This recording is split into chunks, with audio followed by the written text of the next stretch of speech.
Прем'єра Нідерландів Марка Рюте обрали новим генсеком НАТО. Його кандидатуру схвалили постпреди усіх 32 держав-членів Альянсу. Останніми схвалили кандидатуру Рюте Угорщина, Словаччина та Румунія. Віктор Орбан в обмін на згоду кандидатури Рюте вимагав вибачень за критику його уряду, а також гарантії від НАТО, що Будапешт і надалі буде ігнорувати допомогу Україні. Призначення Марка Рюте стало формальністю, оскільки його єдиний суперник, президент Румунії Клаус Йоганіс, він оголосив минулого тижня, що виходить із цих перегонів. Очікується, що Рюте замінить Єнса Столтенберга вже у жовтні, за місяць до виборів у Сполучених Штатах Америки. Ну а я додам, що прем'єр-міністр Нідерландів від початку повномасштабного вторгнення Росії в Україну активно виступає за підтримку нашої держави. Марк Рюте став одним із ініціаторів коаліції винищувачів, за якою українські повітряні сили мають отримати невдовзі літаки F-16. Нідерланди також друга після Данії країна, яка має їх передати вже цього літа. Крім того, нідерландський прем'єр разом із очільниками Німеччини і Данії працював над передачею для ЗСУ 100 танків «Леопард». Президент України Володимир Зеленський відвідав Донеччину, де представив військовим новопризначеного командувача Об'єднаних сил генерала Андрія Гнатова. Він замінить на цій посаді генерала Юрія Содоля. За словами Зеленського, Гнатов – це людина молода, але знання фронту, досвід у нього саме такі, як потрібно. Також президент поспілкувався з воїнами 110-ї та 47-ї бригад, що тримають оборону у Донецькій області. Ну і під головуванням глави держави відбулася ще й нарада щодо безпеки та підтримки цивільних у регіоні. Зеленський розкритикував уряд і анонсував кадрові рішення після повернення до Києва. Багато питань і по забезпеченню життя. Це вода, це соціальні питання, евакуація, і по допомозі обороні, по відновленню житла.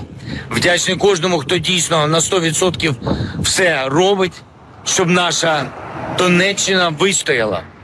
І буде окрема розмова в Києві, зокрема з урядовцями, які повинні бути і тут, і в інших місцях поблизу фронту, в складних громадах, де людям потрібні негайні рішення, яких просто з Києва не видно.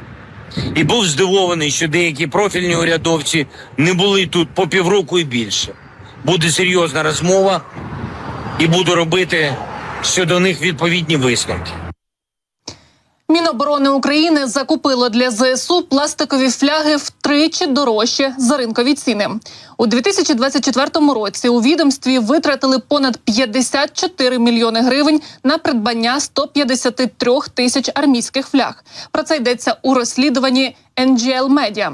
Журналісти вказують, що звичайна пластикова літрова фляга обійшлася платникам податків у 355 гривень, хоча такі ж фляги американського зразка вільно продають по 120 гривень, а можливо знайти і навіть по 72 гривні. Зокрема, у 2024 році Державна агенція Міноборони, державний оператор тилу, яка створена кілька місяців тому, 4 рази намагалася купити пластикові фляги для ЗСУ. Перші 2 закупівлі за спрощеною процедурою у січні та квітні були скасовані. Участь у цих торгах брали 3 різні компанії, і усі вони були готові продати 100 тисяч фляг менше, ніж за 20 мільйонів гривень. Проте замовник відхилив пропозиції, начебто через відсутність актів відповідності технічній специфікації Міністерства оборони. Проте згодом державний оператор тилу вирішив укласти пряму угоду із ТОВ «Колтрейн», і загальна вартість угоди при цьому зросла майже вдвічі – до 35,5 мільйонів гривень. В червні агенція уклала ще одну угоду вже з іншою ТОВ на 53 тисячі фляг і майже на 18 мільйонів гривень, тобто лише на гривню дешевше, ніж у випадку із попередньою компанією. І коштувала ця фляга вже 355 гривень. NGL Media знайшли у роздріб аналогічні американські фляги по 120 гривень, і журналісти стверджують, що вся відмінність із американськими втричі дешевшими аналогами – це напівпрозорий пластик і напис «Власність ЗСУ, не для продажу». Трошки інше різьблення і також петля-утримувач відрізняється.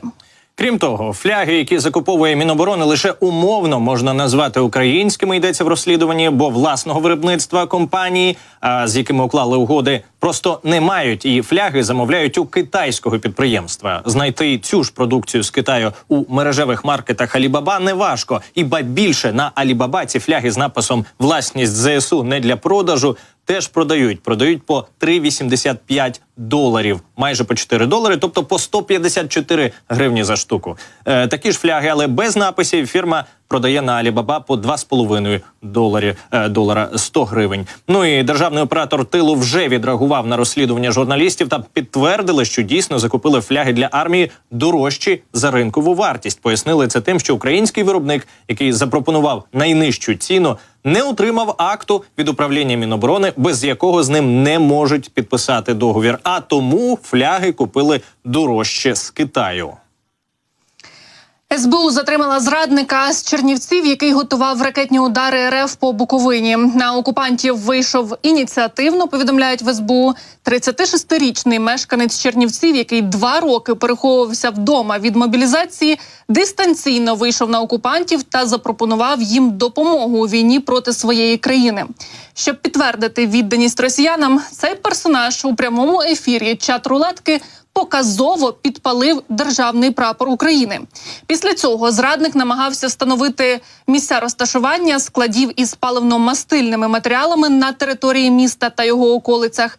Також зрадник писав у прокремлівських пабліках про своє бажання приєднатися до лав російських бойовиків, щоб воювати проти України.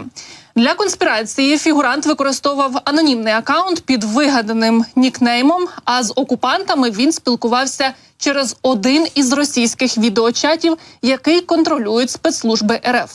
Співробітники Служби безпеки України завчасно встановили особу та місце проживання зловмисника, затримали його, і нині чоловік перебуває під вартою. Йому загрожує до 15 років тюрми. Ну а відомому російському кінорежисеру Карену Шахназарову, який публічно підтримав і підтримує вторгнення Росії в Україну, повідомлено про підозру. Про це говорять в Офісі Генерального прокурора України. Ну, судячи, бачите, з цих кадрів, це саме Шахназаров. Впізнати його нескладно. За даними слідства, підозрюваний як публічна особа і представник культурного осередку Росії, як це називається там. Користуючись популярністю та авторитетом у медіа, а також можливістю сформувати суспільну думку, систематично висловлював свою позицію на підтримку держави-агресора. В інтерв'ю пропагандистським медіа він висвітлював російські наративи та лозунги. 18 вересня 23-го року саме за участі Шахназарова на відеохостингу YouTube опубліковане інтерв'ю щодо суверенітету України та інтересів Росії. У розмові з російським нібито блогером у Москві підозрюваний поширив інформацію, спрямовану на реалізацію російської державної інформаційної політики щодо підтримки так званої спеціальної воєнної операції і щодо виправдовування збройної агресії Росії проти України. Утім, цей так званий діяч культури і зараз активно поширює російські наративи та виступає в ефірах пропагандистських телеканалів. Ось напередодні він активно коментував ракетні удари по Севастополю, закликав до вбивства Кирила Буданова та до подальшої окупації українських територій. Не знаю, это фейк, не фейк, но вообще не похоже. Он Буданов объявил. Да, говорит, мы били и будем бить по Крыму. И будем бить. И они будут. Конечно. И они будут бить. Это другой вопрос, что, видимо, это надо решать как-то историю с этим Будановым вообще каким-то образом. То, что президент озвучил план мирного регулирования, я считаю, что это единственный возможный действительно план. Самое главное, что он не только реалистичный, он вполне справедливый. Потому что, более того, в самом плане есть некий компромисс. Президент точно сказал, вот 4 области, которые должны отойти к Российской Федерации. И совершенно понятно, что исторически эти области, которые принадлежат российскому пространству, российскому мировоззрению. Кстати, невозможно представить себе, даже если кому-то взбредет в голову мысль, что Россия уйдет из этих областей, что война закончится. Потому что люди, которые в этих областях, они не закончат войну. Это невозможно представить себе.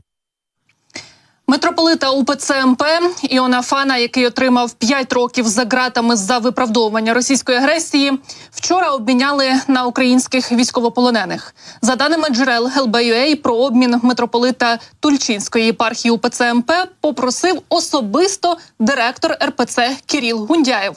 За повідомленнями російських ЗМІ, звільненню Іона Фана сприяв особисто Папа Римський Франциск. У листопаді 22-го року СБУ встановила, що Анатолій Єлецьких, справжнє ім'я Іона Фана, підготував пропагандистські листівки, в яких виправдовував збройну агресію РФ і тимчасову окупацію східних та південних районів України. Крім того, у своїх агітках він закликав до захоплення державної влади та порушення меж кордону нашої країни. Ну і за даними головної редакторки ЛБ.UA Соні Кошкіної, митрополит спочатку сам написав прохання про обмін, а потім від нього відмовився, але менше ніж за тиждень передумав. У результаті в суботу вранці його відвезли до кордону з Білоруссю, а звідти начебто вже й передали до Росії. Причому зустрічав Іона Фана священнослужитель РПЦ Микола Балашов. Іона Фан – один із найстаріших ієрархів УПЦ МП. Він вихованець Ленінградської духовної академії, де близько і зійшовся з Гундяєвим. Був одним із ідейних натхненників і ледь не співавтором тексту «Анафеми для Філарета», власник російського паспорту і чималих статків. Крім того, російські пропагандисти вже встигли опублікувати відео цієї так званої сердечної зустрічі Іона Фана із Кирилом у Москві. Ну вот, радуюсь.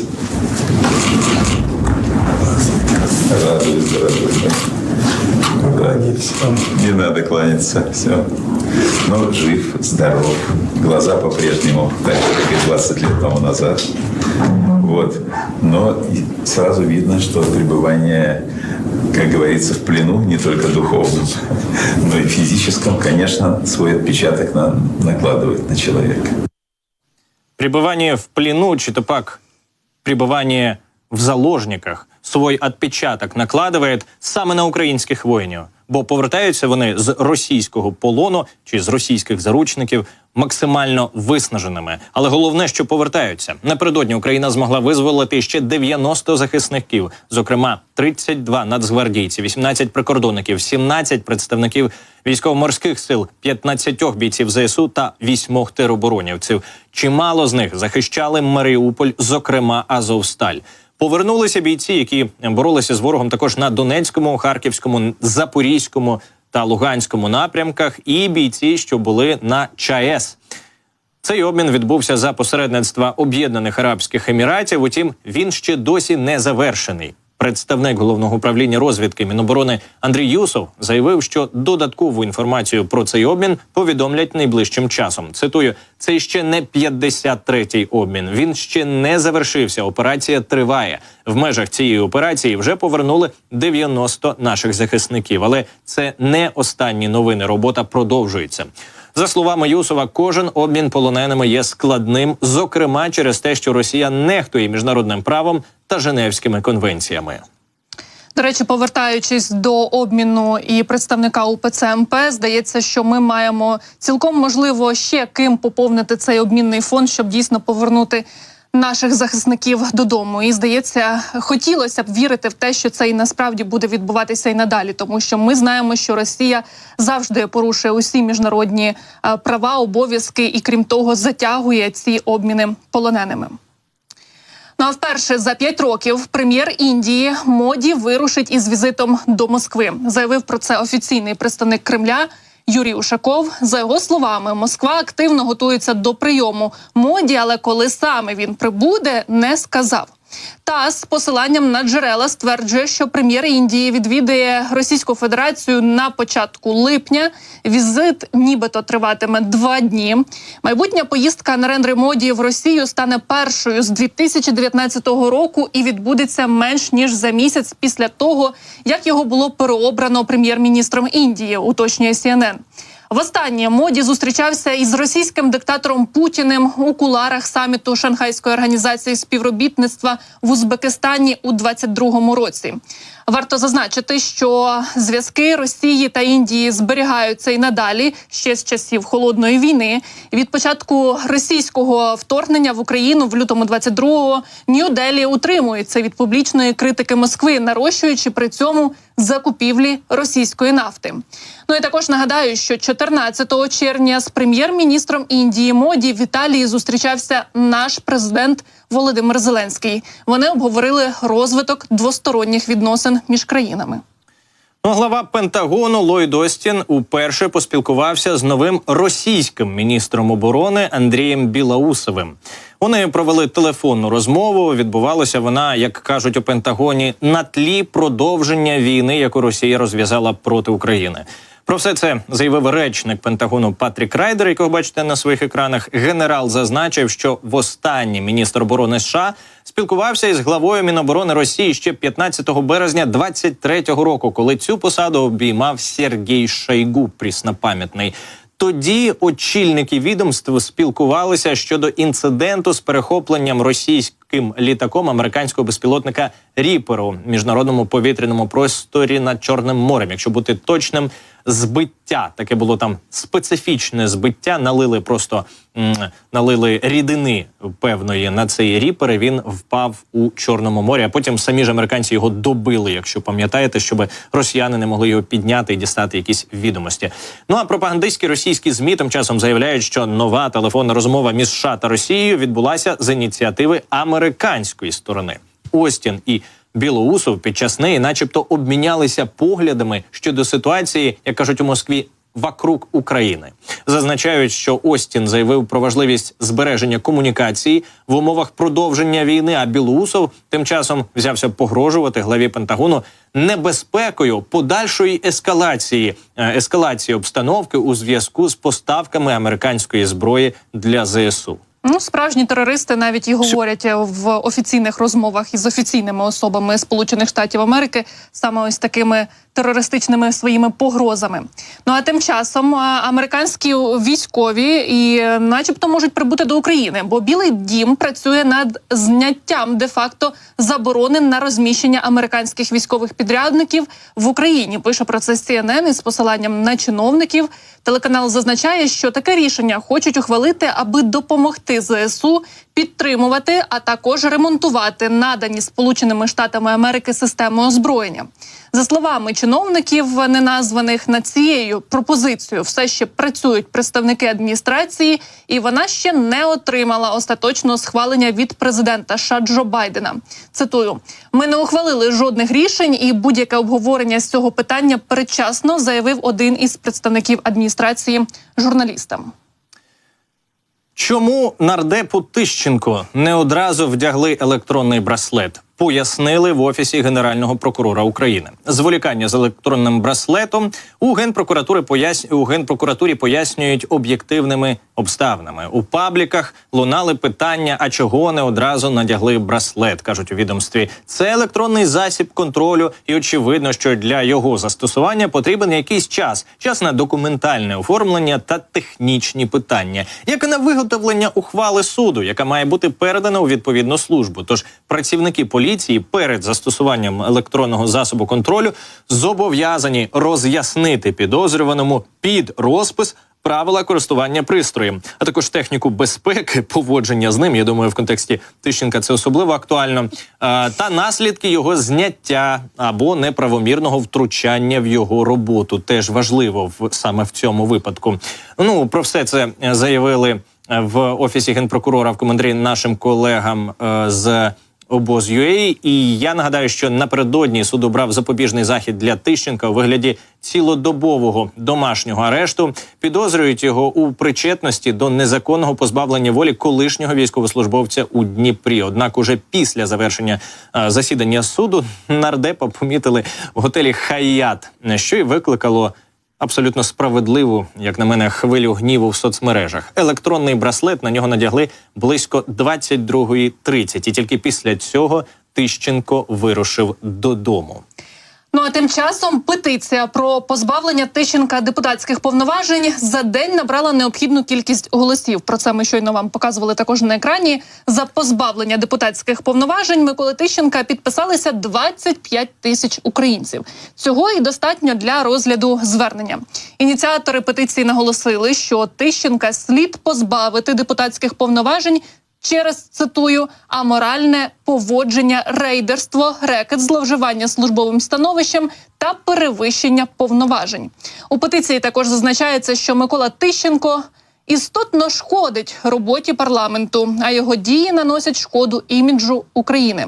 Варто зазначити, що перший заступник голови Комітету Верховної Ради з питання регламенту, депутатської етики та організації роботи Сергій Євтушок у коментарі українським ЗМІ заявив, що в даний момент неможливо позбавити Тищенка депутатських повноважень через те, що його обрали у одномандатному виборчому окрузі.